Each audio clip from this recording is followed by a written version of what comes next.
కానీ ఎక్కువ భాగం పవన్ను టార్గెట్ చేస్తుంటారు. ఓకే సార్, 175 నియోజకవర్గాలకు సంబంధించి లిస్ట్ రెడీ అయిపోయిందట. దూకుడు ప్రదర్శిస్తున్నారు జగన్మోహన్ రెడ్డి. ఏంటి ఈ వ్యూహం సక్సెస్ వ్యూహం లేకపోతే తొందరపడుతున్నారా? అంటే ఖచ్చితంగా చెప్పాలంటే early bird catch the fish అన్నట్టుగా ముందుగా ఒక జాబితాతో రావడం అన్నది అది మంచి విషయమే ఏ పార్టీకైనా. ఒక జాబితాతో ఒక స్పష్టతతో రావటం, ఇంకా అభ్యర్థులు ఎవరు, ఇంకొకటి ఏంటి అని ఒక పోల్స్ ఇవన్నీ ఆలోచించే అవసరం లేకుండా సూటిగా పలానా అభ్యర్థి ప్లస్లు ఇవి మైనస్లు ఇవి అని రంగంలోకి దిగడం. అంటే ఇంకా ప్రచారం యుద్ధమే మిగిలి ఉంటుంది, ఇంకా ఎంపిక ఇది కాకుండా.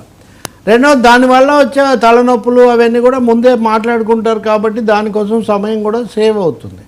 మూడోది ప్రత్యర్థులను కాస్త టేకన్ అబ్యాక్ అన్నట్టుగా వాళ్ళు దీనికి తగిన అభ్యర్థులు వాళ్ళు చూసుకోవాల్సి వస్తుంది. అంటే మీరు ఏమంటారంటే ఎజెండా మీరు నిర్ణయిస్తారు. అక్కడ ఎవరెవరు పోటాపోటీ అన్నదాన్ని ముందు మీరు రూల్స్ సెట్ చేసి క్యాండిడేట్ని పెట్టాక మీకు తగిన అభ్యర్థిని వాళ్ళు చూసుకోవాల్సి వస్తుంది. అది జరుగుతుంది. ఇప్పుడు చంద్రబాబు నాయుడు కూడా ఈరోజు ఆళ్ళగడ్డగా ఇక్కడికి వెళ్తున్నారు. అక్కడ కూడా ఆళ్ళగడ్డ మీకు తెలుసు కదా, అది మొదట్లో జనసేన ప్రజారాజ్యం గెలిచింది, తర్వాత ఆయన జనసేన తరఫున ఆమె గెలిచారు, తర్వాత టీడీపీ ఇవన్నీ కూడా అయ్యాయి, వైసీపీ. ఇప్పుడు అక్కడ అఖిలప్రియ తర్వాత ఇక్కడ నంద్యాలలో ఉన్న ఫరూక్, ఏవి సుబ్బారెడ్డి వీళ్ళు ఉన్నారు. వీళ్ళిద్దరికి ఏదో రాజ్య విభజన, చంద్రబాబు అరెస్ట్ కూడా నంద్యాలలోనే జరిగింది. సో అఖిలప్రియకు ఈ రాజ్యం, ఫరూక్ అక్కడ చేస్తారు, మీరు ఈ రెండింటికి ఆటంకం రాకూడదని చెప్పారు. మరొకటి ఏంటంటే ఇప్పుడు ఆలగడ్డలో వైఎస్ఆర్సీపీ సోషల్ మీడియా ఉన్నాయండి, లేకపోతే వాళ్ళు మీడియాలో ఉన్నాయండి, జనసేన దాన్ని బాయ్కాట్ చేసిందని పెద్ద ఎత్తున అది నిజమే. అది బాయ్కాట్ అంటే వాళ్ళు ఏమంటున్నారంటే వాళ్ళ మాట ఏంటంటే మమ్మల్ని రావద్దు అన్నారు అని. అదేంటి మమ్మల్ని పిలవలేదు అంటే ఏవి సుబ్బారెడ్డిని పిలవకుండా జనసేనని పిలిస్తే? ఇప్పుడు తెలుగుదేశంలో రెండు వర్గాల మధ్య అధినేత చేసిన అరేంజ్మెంట్ ఏమంటే వాళ్ళు అక్కడే ఉంటారు, వీళ్ళు ఇక్కడే ఉంటారు, ఎవరి ఏరియా వాళ్ళదే అని.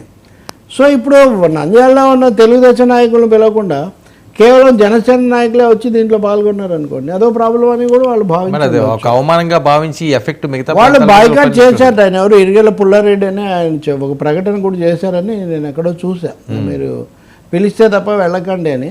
ఇలాంటివి అక్కడక్కడ చాలా చోట్ల ఉన్నాయి.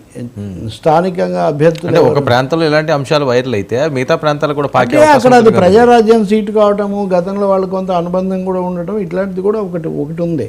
ఓవరాల్గా రాయలసీమలో తెలుగుదేశమే ముఖ్య పాత్ర వహిస్తుంది, జనసేన ద్వితీయ పాత్ర అది ఉన్నంతలో. ఇప్పుడు ఎట్లయితే మనం గోదావరి అట్లా అనుకున్నట్టే కొన్ని చోట్ల ఈక్వల్గా, కొన్ని చోట్ల మీకు మొగ్గని, రాయలసీమలో వైసీపీ టీడీపీ అన్నట్టుగా ఉంటుంది జనసేన.